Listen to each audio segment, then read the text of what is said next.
Hello hi. வெயில் மண்டையை பொழக்குது, என்னடா பண்ணுறதுன்னு யோசிச்சுட்டே இருக்கும்போது டக்குன்னு ஒரு ஐடியா வந்துச்சு. எல்லாருமே குடுகுடுன்னு ஓடி போய் காரில் உட்காந்துட்டு ஒரு இடத்துக்கு கிளம்பிட்டோம். எங்கன்றத உங்களுக்கு அங்கே போய் நாங்கள் காட்டுறோம், வாங்க. இப்போ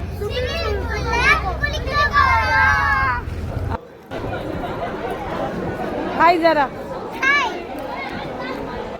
எல்லாரும் ஸ்விம்மிங் பூலில் குளிக்க ரெடி ஆயாச்சு. எங்கடா ஆளையே காணோன்னு பார்த்தா அதுக்குள்ளே எல்லாருமே தண்ணிக்குள்ளே இருக்காங்க.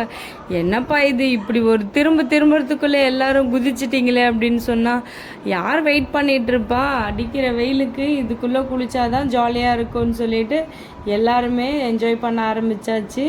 கிட்ஸ்க்கு லீவ் விட்டால் போதும், இங்கே போகலாம் அங்கே போகலாம், ஏதாச்சும் ஃபன் பண்ணிக்கிட்டே இருக்கணும் அவங்களுக்கு. கடைசியாக எங்களுக்கு சிக்கின பிளான் தான் இந்த ஸ்விம்மிங் பூல். சரி ஓகே, நியர்பை இருக்கிறதால கூட்டிகிட்டு போயிடலான்ட்டு கூட்டிகிட்டு வந்தாச்சு. யாருக்கு ஜாலியோ இல்லையோ, இந்த குட்டி பாப்பாவுக்கு ரொம்ப ஜாலி. ஏன்னா ஜாரா சின்ன வயசில் தான் ஸ்விம்மிங் பூலுக்கு போயிருக்கா, விவரம் தெரிஞ்சு ஸ்விம்மிங் பூலுக்கு கூட்டிகிட்டு போனதில்லை. இன்றைக்கி அவங்க அக்கா அண்ணா எல்லோரும் ஊர்லேருந்து வந்திருந்ததுனால அவங்களோட சேர்ந்து போனது அவளுக்கு ரொம்ப சந்தோஷமாக இருந்துச்சு. எல்லாருமே மாற்றி மாற்றி டைவ் அடிக்கிறது குதிக்கிறது அப்படின்னு சொல்லிட்டு ஜாலியாக என்ஜாய் பண்ணாங்க.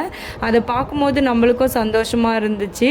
அங்கே குளித்து முடிச்சுட்டாங்களாம், நெக்ஸ்ட்டு ஸ்லைடில் வரணும்னு சொல்லிட்டு. இவ்வளோ தைரியமாக வருவான்னு நான் எக்ஸ்பெக்ட் பண்ணவே இல்லை. எல்லாமே என்ஜாய் பண்ணிவிட்டு ஃபைனலாக வீட்டுக்கு கிளம்புற டைம் வந்தாச்சு. எல்லாருமே வீட்டுக்கு கிளம்பிட்டோம். நல்லா ஃபன்னாக ஜாலியாக இருந்துச்சு இன்னையோட டே. இதே மாதிரி இன்னொரு விலாகில் மீட் பண்ணலாம். பாய்.